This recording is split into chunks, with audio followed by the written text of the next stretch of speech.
சுந்தர், உங்கள்கிட்ட தொடங்குறேன். நிறைய அரசியல் எதிரணிகள்லாம் இருக்குது. உங்களுக்கு இன்றைய அறிவிப்பில் ரொம்ப முக்கியமான அறிவிப்பு, வரவேற்கக்கூடிய ஒரு அறிவிப்பாகவும் இந்த பரந்தூர் விமான நிலையம் ரத்து அப்படிங்கிற அறிவிப்பு இருக்கிறது. என்ன அடிப்படையில் இதை பார்க்கலாம்? அதுக்கு அரசியல் எதிர்வினைகளும் இருக்குது. நீங்கள் எப்படி பார்க்குறீங்க இதை?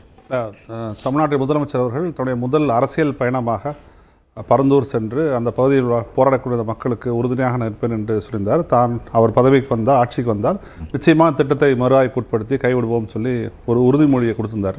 அந்த உறுதிமொழியின்படி இன்னைக்கு சட்டமன்றத்தில் அந்த உறுதிமொழியை ஒரு முறை நம்ம பார்த்துருவோம் சுருக்கமாக. அதுக்கப்புறம் விவாதத்தில் வந்துடலாம். திரு விஜய் அவர்களுடைய அந்த அறிவிப்புகளை பார்த்தலாம், முதலமைச்சருடைய அறிவிப்புகளை. ஏற்கனவே நான் உறுதி அளித்தவாறு பரந்தூரில் புதிய விமானம் நிலையம் அமைக்க மேற்கொண்ட நடவடிக்கைகள் இந்த அரசால் கைவிடப்படும். புதிய விமான நிலையம் அமைப்பதற்கான பொருத்தமான சில மாற்று இடங்கள் தேர்வு செய்யப்பட்டுள்ளன. அவ்விடங்களில் தொழில்நுட்ப ரீதியான சாத்தியக்கூறுகளை சம்பந்தப்பட்ட துறைகள் மூலம் விரிவான ஆய்வு மேற்கொண்டு புதிய விமான நிலையத்திற்கான இடம் விரைவில் இறுதி செய்யப்படும். மகளிர் கட்டணமில்லா பயண திட்டத்தை விரிவுபடுத்தி பெருமளவில் பயனளித்திடும் விதமாக வெற்றி பயணம் என்ற பெயரில் தேசத்தந்தை மகாத்மா காந்தியடிகளின் பிறந்த நாளான அக்டோபர் 2ஆம் தேதி முதல் செயல்படுத்த அரசு முடிவு செய்துள்ளது. அன்னபூர்ணி சூப்பர் 6 திட்டத்தில் ஆண்டிற்கு 3 விலையில்லா எரிவாயு சிலிண்டர்கள் வழங்கப்படும். சிலிண்டருக்கான விலை பயனாளிகளின் வங்கி கணக்கில் நேரடியாக வரவு வைக்கப்படும். வரும் பொங்கல் பண்டிகை ஜனவரி மாதம் முதல் செயலாக்கத்திற்கு கொண்டு வரப்படும். 3 திட்டங்களுக்கான அறிவிப்பையுமே பார்த்துட்டோம். பரந்தூர் தான் பேசிட்டோம். சுந்தர், எஸ் சொல்லுங்க. அவர் கொடுத்த உறுதிமொழியின்படி இன்னைக்கு அதுக்கான விட்ரா பண்ணி அந்த அனௌன்ஸ்மெண்ட் பண்ணிப்பது நிச்சயமாக நாங்கள் வரவேற்கிறோம். முதலமைச்சர் தான் சொல்லியபடி நடந்துள்ளார். அந்த பகுதி மக்களோட 1000 நாள் போராட்டத்தை கணக்கில் கொண்டு இதில் முக்கியமான விஷயம் பார்க்கணும். ஒரு எளிய மக்களின் குரல், அந்த மக்களுக்கு ரொம்ப எளிய மக்கள், விவசாயத்தை தவிர தெரியாது. அந்த எளிய மக்களின் குரல் கோட்டையில் எதிரொலித்து அதே முதலமைச்சர் அறிவித்திருப்பது நிச்சயமாக ஒரு பெரிய மாற்றமாக நாங்கள் பார்க்கிறோம். அதை கண்டிப்பாக வரவேற்கிறோம். இந்த திட்டத்தை நாங்கள் இதோட வெறும் நாங்கள் ஸ்டாப் மட்டும் பண்ணல. இப்போ இருக்க ஏர்போர்ட்டில் பக்கத்தில் ஒரு சேட்டலைட் டெர்மினல் அனௌன்ஸ், இது நீண்ட காலமாக சென்னைக்கு இருந்த திட்டம் தான். அது ஏன் 2018-19 அப்புறம் மாறுச்சுன்னு தெரியல. அந்த பகுதியில் சேட்டலைட் மீனம்பாக்கம் விமான நிலையத்திலேயே விரிவாக்கம் அந்த ஆற்றுக்கு அந்த பக்கம் விரிவாக்கம் பண்ணுறதுக்கான திட்டம் தான் ஒரிஜினல் ஸ்கீம். அதை ஏன் கைவிட்டாங்கன்னு சொல்லி தெரியல. ஸோ அதுக்கான அறிவிப்பையும் முதலமைச்சர் செய்திருக்காங்க. தேவைப்படும் பட்சத்தில் வேற ஒரு புதிய இடத்திலும் நாங்கள் அதுக்காக சாத்தியக்கூறுகளை ஆய்வு செய்து கொண்டு வந்து சொல்லியிருக்காங்க. உண்மையில் ஒரு வரவேற்கத்தக்க ஒரு அறிவிப்பாக தான் பார்க்குறோம். இதில் ஒரு முக்கியமான விஷயத்தை பார்க்கணும்.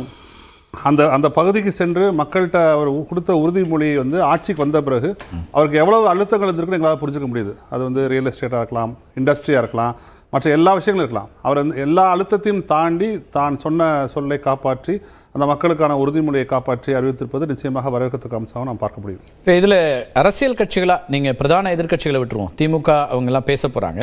ஆனால் பாட்டாளி மக்கள் கட்சியும் சரி, அதே போல் திரு அண்ணாமலை உள்ளிட்டவர்கள் எல்லோருமே இது ஒரு தவறான முடிவாக இருக்கும், அடுத்த 10 ஆண்டுகளுக்கு நம்ம பின்னோக்கி போகிறோம், 20 ஆண்டுகளுக்கு பின்னோக்கி போக வேண்டி வந்துடும் அப்படின்னு சில பார்வைகளை முன்வைக்கிறாங்க. அதை எப்படி பார்க்குறீங்க? இல்லை, நிச்சயமாக அப்படி சொல்வது பிஜேபி கூட சொல்லியிருக்காங்க. அதை ஒரு மோசமான அறிவிப்புன்னு சொல்லியிருக்காங்க. அப்படி நம்ம பார்க்க முடியாது. இன்ஃபேக்ட் இதுதான் கரெக்டான அறிவிப்புன்னு நம்ம பார்க்க முடியும். நீங்கள் எல்லாரும் உடனே போகிறது பெங்களூரை பார்த்தீங்களா, ஹைதராபாத்தை பார்த்தீங்களான்னு சொல்லி போவாங்க. பெங்களூரையும் சென்னையும் கம்பேர் பண்ணுறது முதல்ல தப்பு. ஏன்னா பெங்களூர் 3000 அடி உயரத்தில் இருக்குது, கடல் மட்டத்தில் 3000 அடி உயரத்தில் இருக்குது. சென்னை 3 அடி உயரத்தில் இருக்குது. 3000 ஃபீட்டுக்கும் 3 ஃபீட்டுக்கும் டிஃபரன்ஸ் இருக்குது. சென்னை ஒரு கடற்கரை நகரம், ஒரு ஃபிளாட் சிட்டி. ஸோ பெங்களூரில் மழை பெஞ்சுன்னா தண்ணி கீழே டக்குன்னு வந்துடும். ஏன்னா அது எலிவேட்டட் சிட்டி. அது அப்படியும் அங்கே பிரச்சனை இருக்குன்னா அதுக்கு அங்கே ஏற்கனவே நீர்நிலைகள் அழிச்சதான் முக்கியமான காரணம் பெங்களூரில். ஸோ சென்னையோட ஃபிளாட் சிட்டியோட முக்கியமான விஷயம் என்னன்னா, இங்கே இருக்கிற நீர்நிலைகள் ரொம்ப ரொம்ப முக்கியமானவை. ஏன் சென்னையோட தென்பகுதி, இப்போ வேளச்சேரி, பள்ளிக்கரணை போன்ற பகுதியில் ஏன் இப்போ மழை பெஞ்சா, ஒரு சின்ன மழை பெஞ்சா கூட ஏன் வெள்ளத்தில் மிதக்குதுன்னா அதுக்கு முக்கியமான காரணம் அங்கேருந்து நீர்நிலைகள் அழிக்கப்பட்டு பள்ளிக்கரணை சதுப்பு நிலத்தில் national institute of wind energy, national institute of ocean எல்லாத்தையும் வச்சது தான் முக்கியமான ஒரு காரணம். ஸோ பல்வேறு நீர்நிலைகளை அழிச்சதுனால தென் சென்னை. உங்களோட நிலைப்பாடு என்ன? புதிய விமான நிலையம் அமைக்கப்படணுமா, கிரீன்ஃபீல்டு விமான நிலையம் அப்படிங்கிறது, அல்லது மீனம்பாக்க விரிவாக்கம் இதோட போதுங்கிறீங்களா? என்ன உங்க பாயிண்ட்? மீனம்பாக்க விரிவாக்கம் போதும் தான் நினைக்கிறோம். ஏன்னா இல்லை, இப்போ முதலமைச்சரே என்ன அறிவிச்சிருக்கிறாருன்னா, நாங்க வேறு சில இடங்களை பார்த்து கொண்டிருக்கிறோம், விரைவில் அதுல feasibility ஸ்டடிலாம் முடிச்சு நாங்க அதை எக்ஸிக்யூட் பண்ண போறோம்னு தான் சொல்றாரு. அவரும் வந்து மீனம்பாக்கத்தோட நிறுத்தல, அது டெம்பரரி அனௌன்ஸ்மெண்ட், இப்போ வந்து கூடுதல் பயணிகளை கையாள்வதற்கு அப்படிங்கிறாரு. இல்லை நீங்கள் அது போக போக எல்லாருக்கும் புரிய வரும். நீங்கள் இப்போ கர்நாடகா எடுத்துக்கோங்களேன். கர்நாடகாவிலேருந்து விமான பயணம் போகக்கூடிய பயணிகளில் 96% பெங்களூர் தான் யூஸ் பண்ணுறாங்க. ஆனால் தமிழ்நாட்டிலேருந்து விமான பயணம் போகக்கூடிய 70% தான் சென்னை யூஸ் பண்ணுறாங்க. அப்போ மிச்சம் இருக்கவங்கலாம் வந்து கோயம்புத்தூர், மதுரை, தூத்துக்குடி, திருச்சியை தான் பயன்படுத்துகிறாங்க. அப்போ தமிழ்நாடு இதுவரைக்கும் கடைபிடித்து வந்த பரந்துபட்ட வளர்ச்சி அப்படிங்கிற சித்தாந்தம், டிஸ்ட்ரிபியூட்டட் growth சித்தாந்தத்துக்கு எதிரானது பரந்தூர் ஏர்போர்ட் ஸ்கீம். ஏன்னா பரந்தூர் ஏர்போர்ட் ஸ்கீம் வந்து ஒரு கன்சாலிடேட்டட் டெவலப்மெண்ட் ப்ரோக்ராம் வைக்குது. பெங்களூரை தவிர எலக்ட்ரானிக்ஸில் நம்ம நம்பர் 1ல இருக்கோம். தமிழ்நாடு எக்ஸ்போர்ட் வந்து எலக்ட்ரானிக்ஸ் நம்பர் 1 ஸ்டேட்டு. இப்போ அதே போல் மற்ற சில மேனுஃபேக்சரிங் ஸ்டேட்டாக நம்ம இருக்கும்போது அந்த தொழிலாக குறிப்பாக ஸ்ரீபெரும்புதூரோ இந்த பகுதியில் இருக்கக்கூடியவங்களுக்கு இன்டர்நேஷ்னலாக ட்ராவல் பண்ணக்கூடிய வாய்ப்புகள் குறையும் போது அது வந்து ஒரு பெரிய வேலை வாய்ப்பையும் குறைக்கும், இன்வெஸ்ட்மெண்ட்ஸை குறைக்கும்னு ஒரு பார்வை வைக்கிறாங்க. நிச்சயமாக கிடையாது. இப்போ நீங்கள் வந்து கார்கோ ஹேண்ட்லிங் தான் இஷ்யூ அப்படின்னா இப்போ இருக்க விமானத்தில் நீங்கள் எக்ஸ்பேண்ட் பண்ணாலே கார்கோ மட்டும் இல்லை, அந்த துறை சார்ந்தவர்கள் பயணிக்கக்கூடிய சென்னை எதிர்காலத்தில் தனி விமானங்களில் வச்சு கூட வருவாங்க. இன்வெஸ்டர்ஸை பொறுத்த வரைக்கும் விமானங்களில் வர்றாங்க, பிரச்சனை இல்லை. ஆனால் சென்னையோட டிராஃபிக்கில் ஏர் டிராஃபிக்கில் பார்த்தீங்கன்னா ரொம்ப ரொம்ப மினிஸ்கூல் பர்சன்டேஜ் தான் இன்டர்நேஷனல் ட்ராவல் பண்ணுறவங்க இருக்காங்க.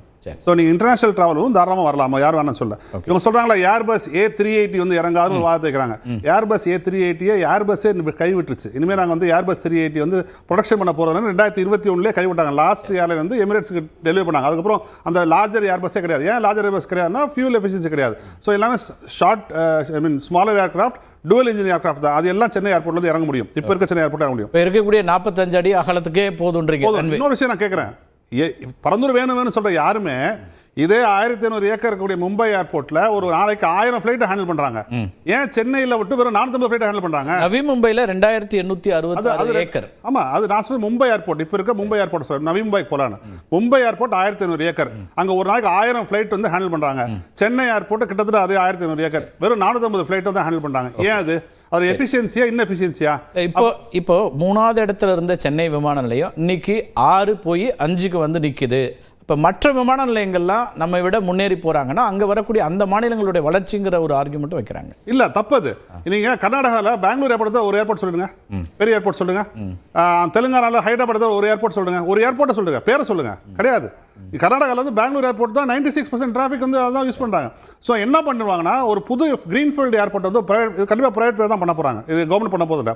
ஒரு பிரைவேட் பேர் கொண்டு வந்தாங்கன்னா மற்ற ஏர்போர்ட் எந்த ஏர்போர்ட்டையும் டெவலப்மெண்ட் பண்ண விட தடுப்பாங்க. அதான் கர்நாடகா நடந்துச்சு. கர்நாடகா வந்து bad example for Tamil Nadu. Karnataka ஒரு தப்பான முன்னுதாரணம் தமிழ்நாட்டுக்கு. அது கர்நாடகா ஃபாலோ பண்ணி போகணும்னு நினைச்சோம்னா தமிழ்நாட்டை 20-25 நாடுகள் பின்னோக்கி தள்ளி. மற்ற விமான நிலையங்கள் விரிவாக்கன்றதுல இப்போ டெல்லியை பொறுத்த வரைக்கும் 5100 ஏக்கர்ல இருக்குது, அல்லது ஹைதராபாத் வந்து ஒரு 5500 ஏக்கர் இருக்கு. இப்போ இந்த விரிவாக்கங்கள்லாம் அவங்க வந்து அப்ப என்ன அடிப்படையில் பண்ணாங்க? தேவையில்லாம பண்றாங்க. இதுக்கு முன்னாடி இந்த ஹைதராபாத் விமானத்தை பார்க்கணும், இதுக்கு முன்னாடி இந்த பெங்களூர் விமானத்தை நீங்க பார்க்கணும். அதெல்லாம் வெறும் ஷார்ட். இப்போ நம்ம சேலம் ஏர்போர்ட் இருக்குல்ல, அந்த மாதிரி இருந்துச்சு பெங்களூர் ஹைதராபாத்தும். சரி, பேசலாம். அது அவ்வளவுதான். அதனால அவங்க விரிவாக்கம் போனாங்க, நமக்கு அப்படி இல்லை. ஓகே, இந்த முடிவு வந்து வரவேற்க வேண்டியது அப்படிங்கிறீங்க அந்த அடிப்படையில். ஆர்கே, நான் இந்த 2 பேர்ட்ட கேட்டுட்டு அரசியல் ரீதியாக வந்துடுறேன். ஆர்கே, நீங்க எப்படி பாக்குறீங்க இந்த முடிவு? சுந்தரராஜனுக்கு வாழ்த்துக்கள். அவர் தான் ஃபர்ஸ்ட் இதுக்கு எதிராக குரல் கொடுத்த மனிதர். ஏனென்றால் வாட்டர் பாடிஸ் அதிகமாக இருக்குது, அது வந்து டேபிள் டாப்பாக இருக்குது. அந்த டேபிள் டாப்பில் இருந்து டெஃபினட்டாக இயற்கை இதில் பார்த்தீங்கன்னா டெஃபினட்டாக சென்னைக்கு கடும் வறட்சி, அதை தாண்டி வந்து தண்ணீர் தேவைக்கு கட்டுப்பாடு இதெல்லாம் வரும் என்று அவர் வந்து ப்ரெடிக்ட் பண்ணார். அதனால தான் அவரே வந்து பல இடத்துல பேசியிருக்காரு.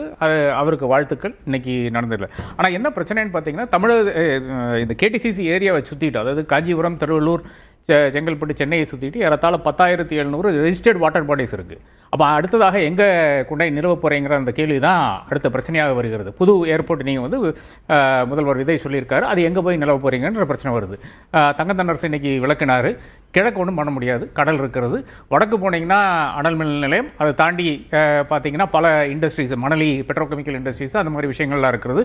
அதை தாண்டினோன்னா பெரிய வாட்டர் பாடி. அப்புறம் ஆந்திர பிரதேஷ் சவுத்துக்கு போனீங்கன்னா அங்கே வந்து நம்மளுடைய அனல்மிலை கல்பாக்கம் அனல்மிலை நிலையத்தில் ஆரம்பித்து பல விஷயங்கள் இருக்கிறது. இந்த பக்கம் பார்த்தீங்கன்னாலும் வெஸ்ட்லியும் ஒரு இடத்துலையும் வந்து இப்போ வந்து பண்ண முடியாத ஒரு சூழல் இருக்குது. தாம்பரம் ஏர்ஃபோர்ஸ் ஸ்டேஷன் இருக்கிறது, அதே மாதிரி அரக்கோணம் ஏர்ஃபோர்ஸ் ஸ்டேஷன் இருக்கிறது, நேவல் ஏர்ஃபோர்ஸ் ஸ்டேஷன் இருக்கிறது. இடங்கள் விஷயத்தை நாங்க ஏற்கனவே ஐடென்டிஃபை பண்ணிட்டோன்றார் முதலமைச்சர். ஃபீசிபிலிட்டி டெஸ்ட் தான் பண்ண வேண்டியிருக்கு, இடத்தை நாங்க நிறைய சில இடங்களை ஐடென்டிஃபை பண்ணிருக்கோங்கிறார். இல்ல அதுக்கு முன்னால வந்து இப்போ